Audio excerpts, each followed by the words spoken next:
Hey, 10-minute daily reality check. Today's topic is, I think I'm just going to go sit around my house all day long and sit in my anxiety. How do you feel when you're anxious? I don't know about you, but I've had a little of anxiety of late. I'd say over Labor Day weekend, I had what was called Anxious Saturday, followed by even more Anxious Sunday. Friday was a little on the anxiety side as well. I had 3-day weekend. It was a 3-day anxiety weekend. It was fun. Anxiety decided to come and visit and hang out. And man, I don't know, Brett, when you go and sit in anxiety, because you just said to me, which is one of the classic lines, Brett just says, I'm just going to go home. I'm going to go sit in my anxiety and watch Ray Donovan. Now, Ray Donovan is the most anxiety-filled show. Well, Homeland is even more anxiety than Ray Donovan. It is, because Ray is really full of anxiety now. Yeah. Well, what happens? I mean, it's no secret, right? What happens when you get anxious? You have the same 3 or 4 conversations in your head over and over and over, and it's like you can't turn them off, and it just makes you nuts. I know that I will re-engage, and I call it the speculation. It's a combination of like speculation and crazy talk, right? And you will literally have the same conversations. What makes it even worse is the anxiety now, is that there's a paper trail of anxiety now. It used to be back in the olden days when you and I were young and hung, like the young and hung, young and studly, right? The anxiety was only with our answering machine. Did she call? Did she not call? And then the anxiety would be just a played out story of anxiety. I wonder where she might be. Now, Jesus Christ, are you kidding me? Anxiety is you can reread all the old texts and see what went wrong. You can overanalyze every single text and can see where you should have given in a fight, but you didn't give it in a fight, or you should have given in at that moment, but you didn't give in. Then you can even go on Instagram, and if you're following each other, you can see them all happy and smiling. There they are with their friends, choking wine glasses together, hanging out, and you think to yourself, well, Jesus, I'm having anxiety Friday, Saturday, and Sunday, and she's hanging out with her friends, having wine and cheese and mozzarella and tomatoes and chocolate pudding and having a fucking blast, and I'm sitting here watching depressed Ray Donovan. That's why when we were in Montauk, I did one of the smartest things I've ever done, because you know that my girlfriend is away, right? Far away in another country for many weeks, and I turned off Facebook and Instagram, and I have not been on Facebook since we were in Montauk, which was what? 2 happy weeks ago. 2 happy. I'm so happy. I don't miss it I don't miss it at all. I don't miss it. I'm happier without it. It's funny. We were really happy in Montauk. Oh, absolutely. I mean, that was like one of the happiest weeks I've had in years. I mean, if I go back, every day I was happy. Every day. There was nothing really bothered me. I got my work done in the morning. I got my work done, but we got our work done in the afternoon or before we went to sleep, right? We had long, great conversations on the beach. We were very appreciative of our lives. There was no turmoil. There was no bad moment. There were no bad moments. The only bad moment that was gonna happen turned into a great moment, which was the garbage was collecting in the kitchen, and we were all like, oh crap, we have to go to the dump. On our way out of town, we have to drop the trash at the dump. That's going to be awful. Well, going to the dump was, first of all, took about 35 seconds. Second of all, it was really fun and kind of pleasant, no big deal. Like there was no anxiety at all. No, and then this day-to-day life anxiety stuff, man, I'll tell you, it's either we're too sensitive cancers, right? And, I've been, God, I mean, I can't tell you the amount of people in life go, you're just too sensitive.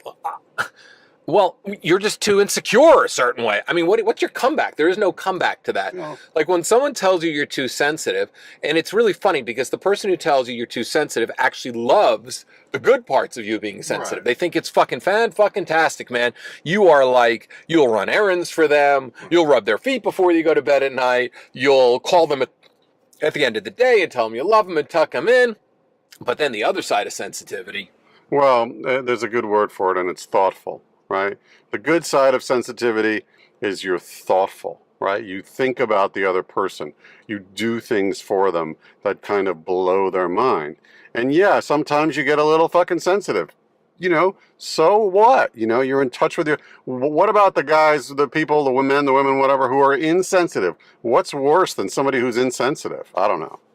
I know, but then why do people care? They can't handle it. They can't handle when you get, especially us cancers, we get too sensitive, and they just have trouble handling it. But you're 100% right. It's like, do you want to continue to date the asshole, the bitch?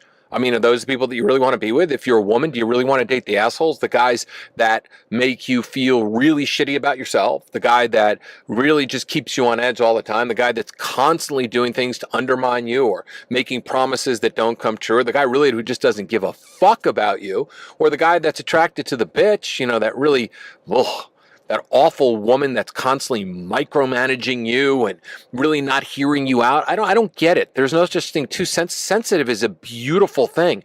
I mean, kids are really, really sensitive. Kids are so beautiful. They're super sensitive. They could cry. They feel. They have such a wide range of emotions. And adults are just so blocked. It's like, let's just go and do our life and do the same life every single day because I have figured out how to do this and not get hurt anymore and live my life every fucking day that way. And someone comes along who's super fucking sensitive and just rocks you, and we almost don't trust the amazing beauty that someone can still have.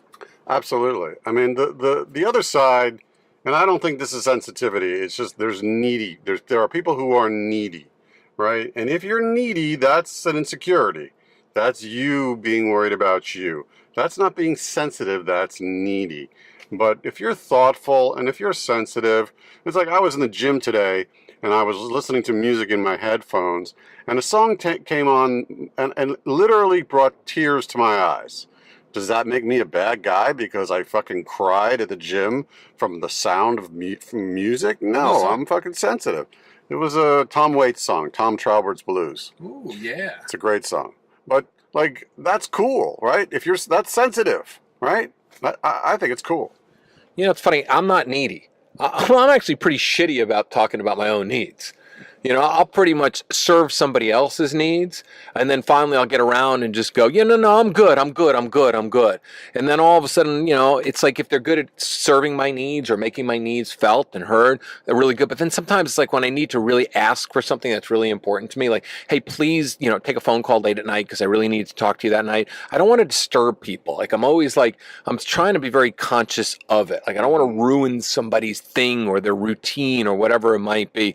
So I tend to not be needy. I tend to push back when I feel like I actually have needs that need to be explored. I tend to be a pushbacker. Like the minute something goes wrong in a relationship and I sit in 3 full days of anxiety, I tend to really just look around and just go, well, fuck this person, man. I don't really want to be with them anymore at all. As a matter of fact, why am I even with them anymore? And then I find stupid reasons not to be with them. But meanwhile, I have this nauseous feeling throughout my entire body because my words that I'm saying, trying to convince myself that I no longer want to be with them, I know are 100% not really what I really want. Right. Well, my pattern is somewhat similar, has been until now, where I'm actually actively trying to change it.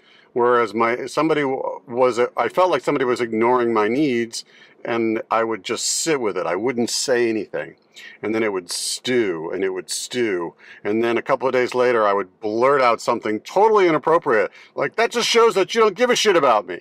Well, that's not true, but this thing was festering in me instead of saying in a healthy way, look, I would really appreciate it if you did this. That would make me, you know what I mean? So I totally get it. Like, when you sit on something and you let it fester and it gives you that anxiety and you have those 3 or 4 thoughts running around in your head over and over and over, and believe me, like I said, I'm going home now to sit in my anxiety. It'll drive you batshit. Yeah, it's so true. And that's why whenever I have these anxiety moments, I try, and I do, and I hate the word try. I attempt, or my goal, my intent. And I think I'm learning that more. And especially like, we talked about in that other podcast, you're never great at a relationship until you get involved in the relationship with the person you're with and you learn how to be great at a relationship. I'm learning and understanding that I can't sit in this anxiety anymore. I don't really want it. It doesn't serve me at all. And it's all avoidable. Every bit of my anxiety in my life is truly avoidable.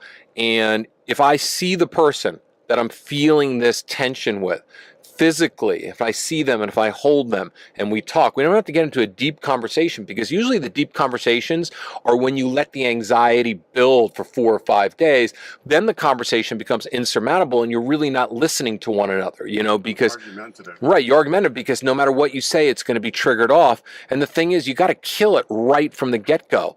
And that's, I think, a big pattern that I know that if I experience that pattern, I know that's a pattern that needs to really be broken, because then I will sit in anxiety. If I sit in anxiety, then all of a sudden, okay, when I go to talk to the other person, I'm so frustrated because this little itty bitty problem has been festering for so many days. And instead of seeing one another, because it's really, when you're in a relationship with somebody, there's really no reason why you shouldn't see each other if something is not right.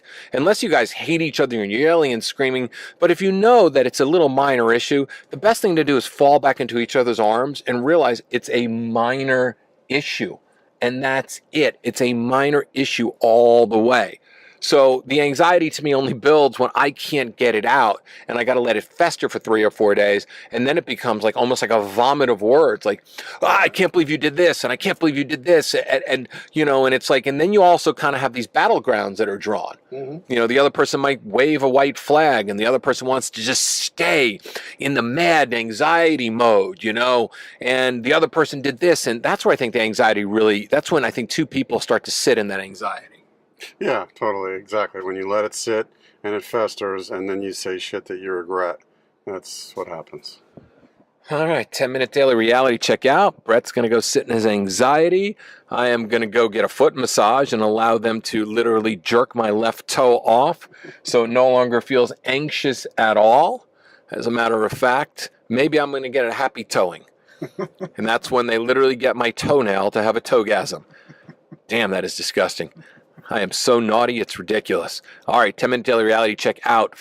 Brett Parker here, David Wygant. Listen, learn, love. And if you sit in your anxiety, listen to this podcast over and over again, because the reality is you don't have to sit in the anxiety. All you need to do is talk to the person that you feel the anxiety with and say, listen, I fucking love you. What are we doing? Why are we doing this to each other? And how can we stop this dynamic from going? Because every relationship has a relationship dynamic pattern. And if you allow that pattern to continue, and if you've already found the solution to that pattern, go for the solution the second the anxiety or the tension starts to build. See ya.